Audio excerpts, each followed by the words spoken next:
Hey, what's going on, Who That Nation? It is yours truly, TJ Jones, the host of the State of the Saints podcast. And on this edition, if you're watching this instead of listening to it, you'll notice I don't have my green screen behind me. So you get to see what's behind that green screen, which is the door to my office. But thank you so much for checking out the State of the Saints podcast, where we talk New Orleans Saints.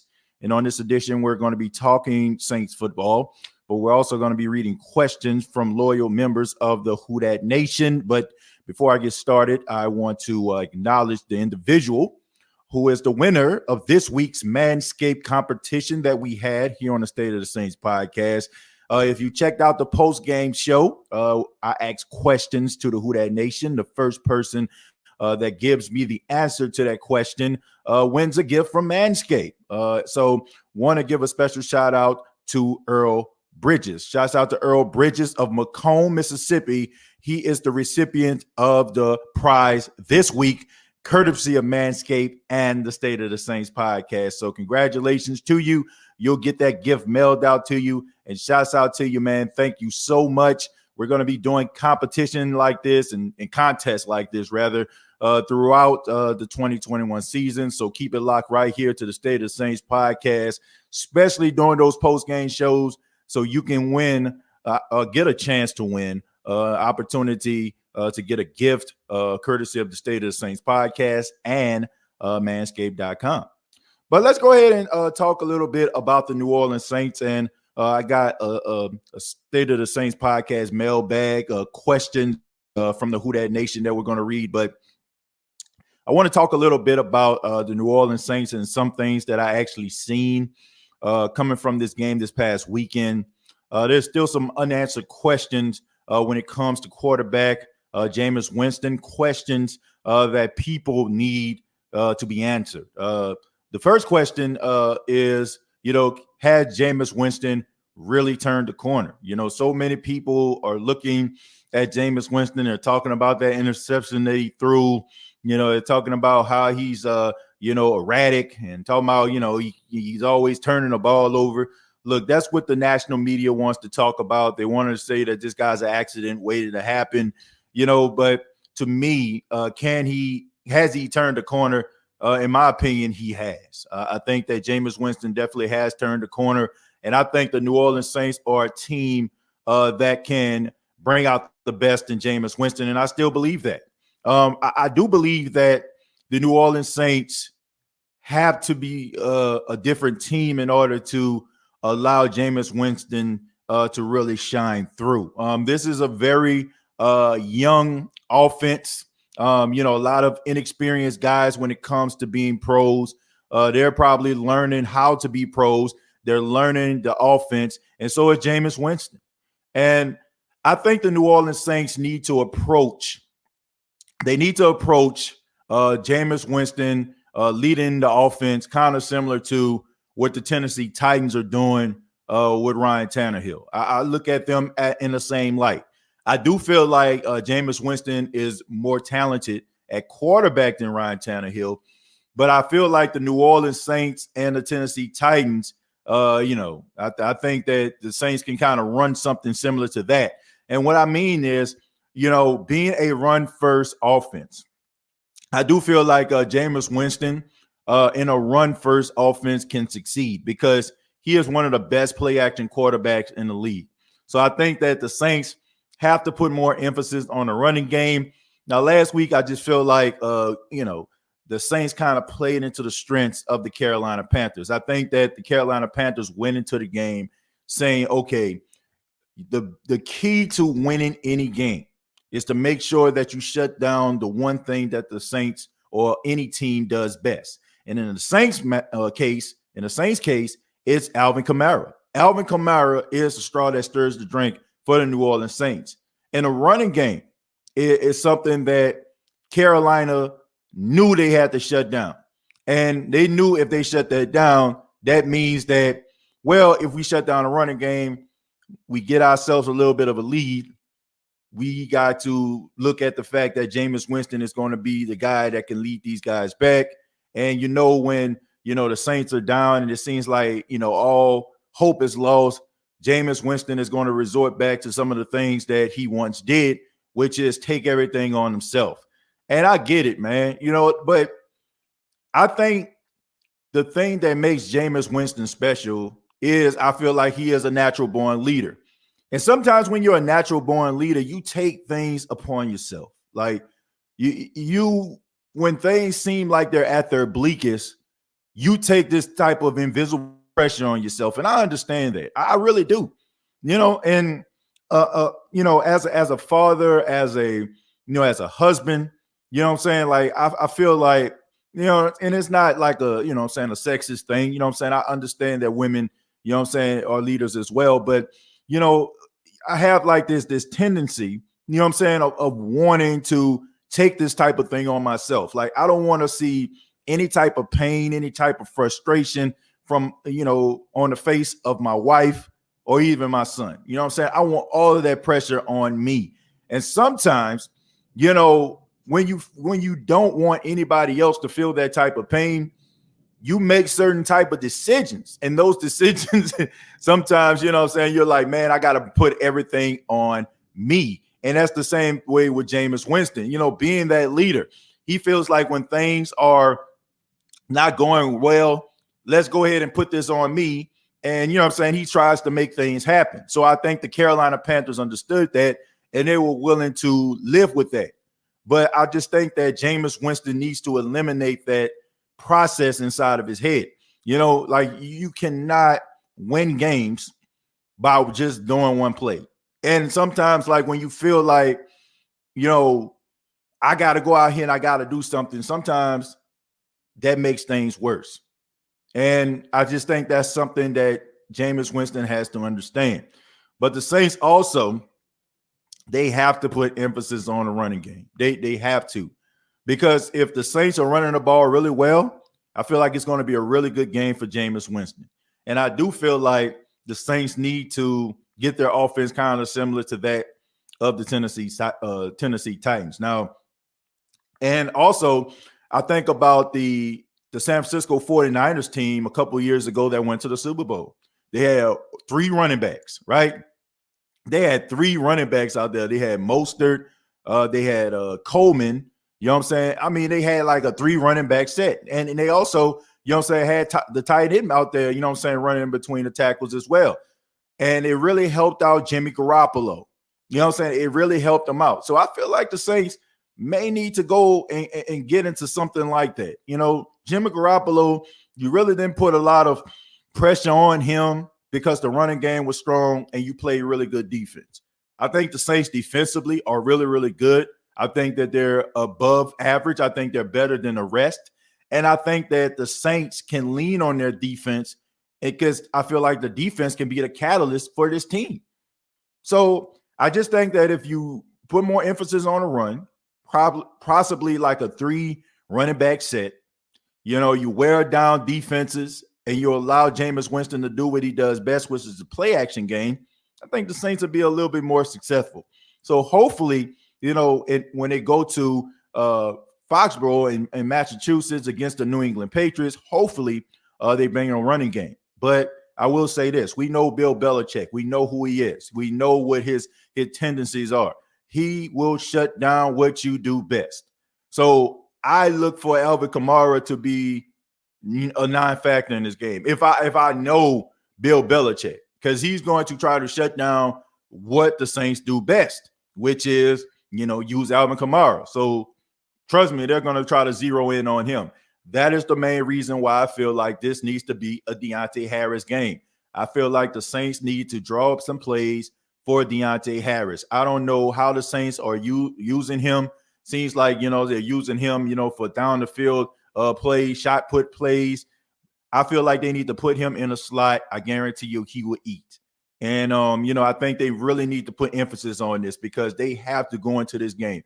And if Alvin Kamara goes out there and he plays spectacular, I mean, he's Alvin Kamara. He deserves, to have a bounce back game. He needs to have one. Wasn't a really good game against Carolina, but I'm looking for him not to have the best game because if history shows us anything, Bill Belichick shuts down what you do best. He will neutralize your greatest asset. So you have to find other ways to win. I think Deontay Harris has to be that as second option that the New Orleans Saints, use inside of their passing game, their offensive game, in order for them to get over the hump. Before I read some of the questions from the Who Dat Nation, right before I decided to do this podcast, I found out that there was a fire above the Caesars Superdome right here. You can see it right now. There's a fire. It happened maybe maybe a few hours before this. I'm recording this podcast like around about 4:45 Eastern Standard Time. So there was a fire above the Superdome. It didn't look like it was anything too serious, but it just shows you, the type of season that it is, man. It seems like every possible thing that could happen to the New Orleans Saints is happening. And this is some more adversity they have to go, they have to fight against, and the New Orleans Saints, they're really going through a lot, dealing with, Hurricane Ida, the coaches being out, being displaced, can't get home. I'm looking at reporters that follow the New Orleans Saints. They're living out of briefcases as well. They're having cabin fever. They're getting homesick. It's unfortunate. It's unfortunate all this stuff is going on. And it's just a testament to, how much resolve this team have. New Orleans is a strong city. The Gulf Coast region is strong in its own right. I know that, they're going to bounce back. And, it's good that we actually have the New Orleans Saints. I was talking to my brother. Shouts out to him and his family. Unfortunately, they were one of the victims of a Hurricane Ida. I was talking to him and, them dealing with the things that they lost. And he said it was just good to see something normal like the New Orleans Saints. And it just tells me and shows me how much this team, means to this city, and how a few hours out of the week can take you away from some of the things that are going on in your reality. So the New Orleans Saints are, that thing that takes people away from what's really going on. But we're going to get through this together. It's a setback there at the Superdome, but I'm pretty sure it's going to be handled, and I don't think it's going to affect the Saints when they return back to the Dome in a couple of weeks. But let me go ahead and read some of the comments and questions that I have from the Who Dat Nation. Most of these are from Facebook.com, and you can follow the State of the Saints podcast on Facebook, Facebook.com, search the State of the Saints podcast. And this is coming from Kittrell White, says, our offensive line coach should do a better job instructing our linemen to have better technique while blocking on run plays. Well, look, he was one of those coaches that were not available, and I think that played a huge role. And for everybody that just feels like, oh, man, it's just a head coach. I mean, there's so many different people that make teams go. That's the reason why, it's good to have a coaching staff. And notice, like, when I talk on the State of the Saints podcast, I'm talking about coaching staffs. I'm talking about the group of coaches that head coaches put together, because you can have a really good head coach, but, if you don't have a good offensive coordinator, defensive coordinator, line coach, your team is going to struggle. And those guys weren't available. A lot of coaches were doing double duty. A lot of them had to cram together in a room to come up with different, game plans and stuff. And that's not how it goes. Like, you have to lean on those coordinators and those coaches to, to dissect things and do research in order for you to construct a game plan. So because the offensive line coach wasn't there, they weren't able to make those adjustments on the sidelines. And that's huge. Because they help the offensive line to be able to see things that they probably didn't see, and they get it from a bird's eye view, and they help them to understand that so they can play better or, make those type of adjustments. And, shouts out to the Saints defensive staff, Chris Richard and crew. I mean, they did a really good job making those adjustments defensively, but it just shows you, how important those coaches are. But I think that the Saints are going to have a bounce back. I don't think the offensive line is going to play as bad as they did against Carolina. I'm not disrespecting Carolina. They did an outstanding job, but they definitely caught the Saints at one of the, best opportune times for them, and one of the most inopportune times for the New Orleans Saints. So I expect the New Orleans Saints team to be much better going into this week versus New England than they were last week versus the Carolina Panthers. Kim says, why do people prey on people's downfall? Why do some players get the benefit of the doubt and some don't? Kim, thank you for your question. I really appreciate that. It has a lot to do with the fact of favoritism. We have our favorites, we have our picks, and we have our choosers. There are certain people that we want to see succeed. We have emotional investments in those players, and we don't see past their imperfections. Last time on the State of the Saints podcast, I brought up people talking about Marcus Davenport. They talk about Davenport, they talk about he's a bust, they talk about he always hurt, and then they'll turn around and they'll praise Quan Alexander. And it wasn't a knock on either one of those guys because I like both of them. I just asked the question, like, what makes those guys different from one another? It just shows to me like people just have their picks and their chooses. They have the people that they're invested in, and they will support that person with blind faith, blind hope, and they won't, they look past their imperfections. And then you have the players who, they feel like, they're always this way, and they have a tendency of, always badmouthing those guys. But I don't feel like it's fair. But that's just the way that it goes sometimes. I mean, we have our choosers, man. We have those guys that we root for and we want to see succeed. And then you have those other guys out there that we believe in or we want to believe in, but they have a tendency of letting us down. And maybe, they fall into that category of, being the hopeless cause. And, I don't want anybody to prey on anybody's downfall. I think that that's sad if you actually going that route. If you're sitting at home hoping and praying and wishing that somebody fails, I think you really just need to do something about yourself, or maybe find something for you to do to try to get your mind off what the heck is going on in your own life. Because I can't sit around and just be like, oh man, I hope this guy fails so I can feel right or feel good about myself. I just don't. I sit out on this show and I talk about players, and sometimes, it's some harsh criticism that come from me based on what I see or what I believe. I don't want to talk about these guys. I want to be wrong. I don't want to sit up here and talk about these guys and say, oh man, like they suck and forever they suck. And I want to see improvement, and I just, I don't feel like, you should want to sit around and just want somebody to fail. That's not a good look. Let's see. Chris says, what's the extent of CJ Gardner-Johnson injury? Well, he had a knee injury, and, when you're dealing with a knee injury, you got to be real careful with those things. You don't want, sometimes, the knee swells up. You don't want to have that player out there because it can cause long-term damage and he'll be missing more time. So I do feel like he's day to day. I feel like he's going to play next week. I just think that the Saints were being on the safe side, and I can understand that. Look, this is early in the season, and you want your players, first off, you don't want your players to be hurt.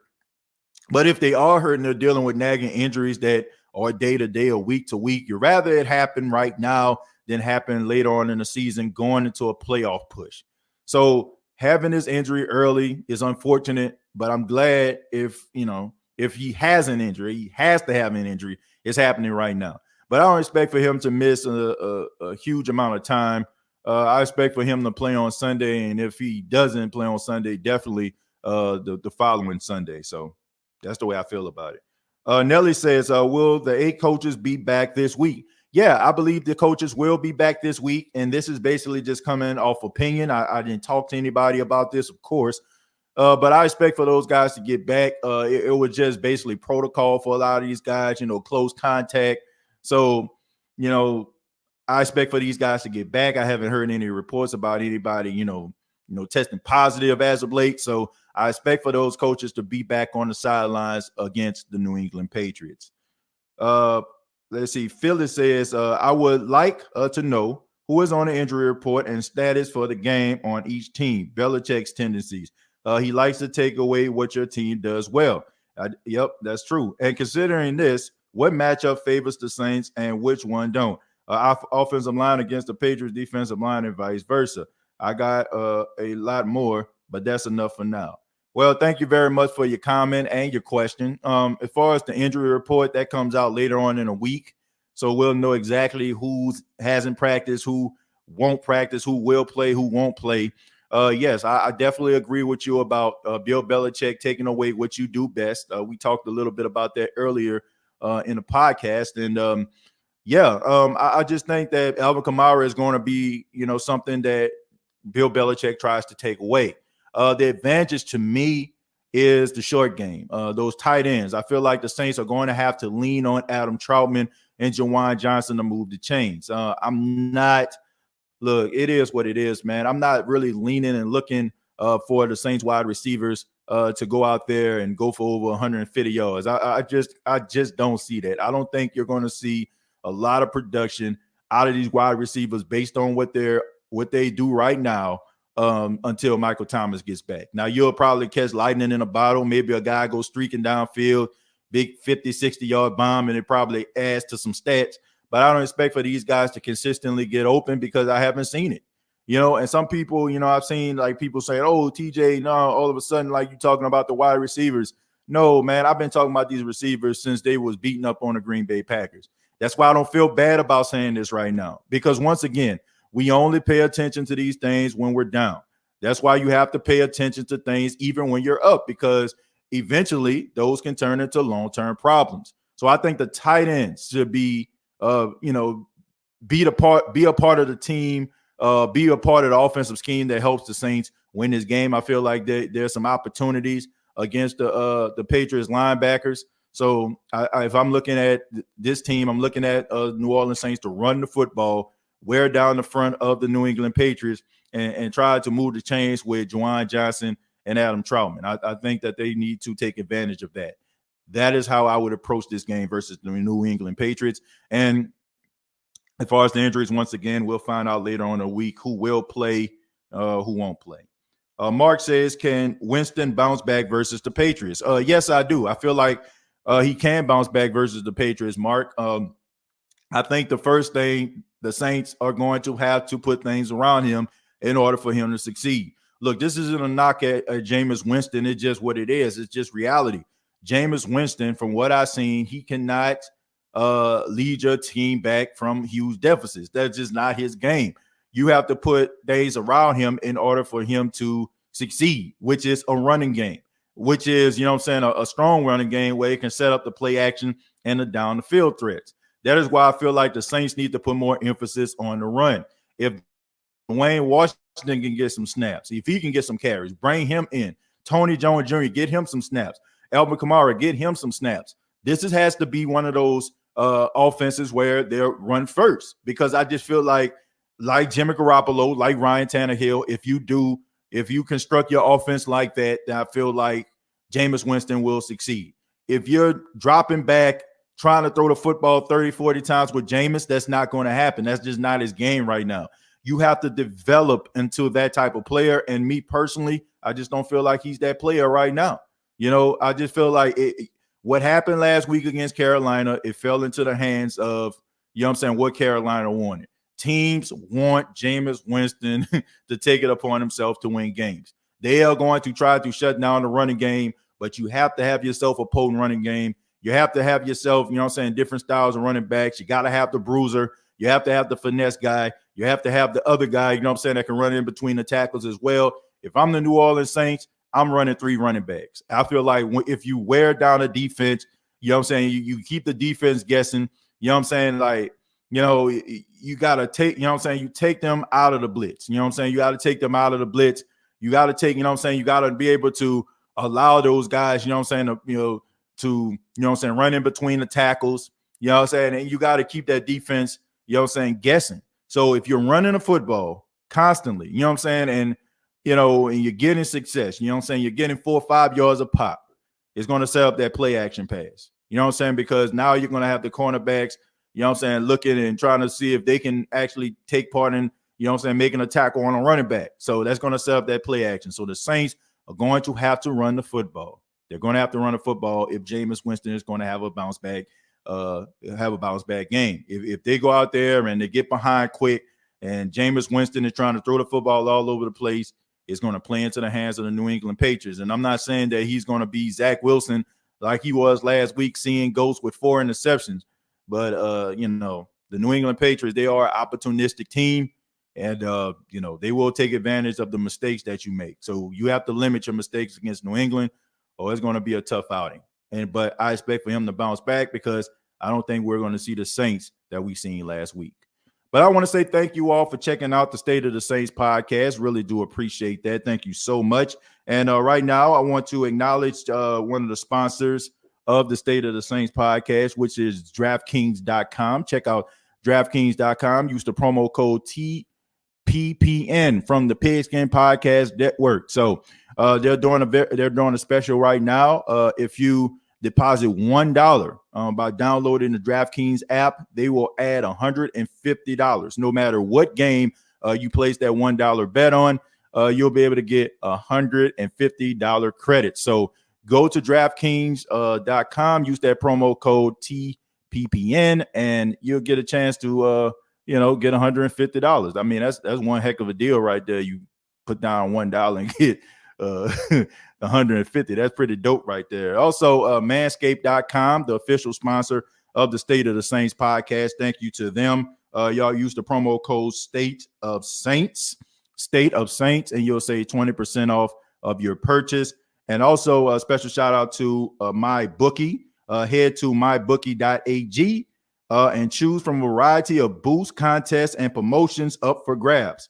Highlighted from a crown jewel and winning season. My MyBookie Super Contest, it only costs $10 to enter. So pick 5 games against the spread each week. Each win earns you points, and each point you get closer to the grand prize. If you missed the week 1 matchup, don't worry about it. Don't even sweat it. It's because entries are still open, and it takes 1 solid week to get back into the mix. So go to mybookie.ag, use the promo code SOS, deposit that $10, man, for your chance to win a grand prize. Thank you to all the sponsors of the State of the Saints podcast, and thank you for tuning in. Really do appreciate it. Subscribe to the YouTube channel, youtube.com, search The State of the Saints podcast, facebook.com, search The State of the Saints podcast. Previous episodes available on iTunes, Spotify, iHeartRadio, and Anchor FM. Till next time, all I got to say is,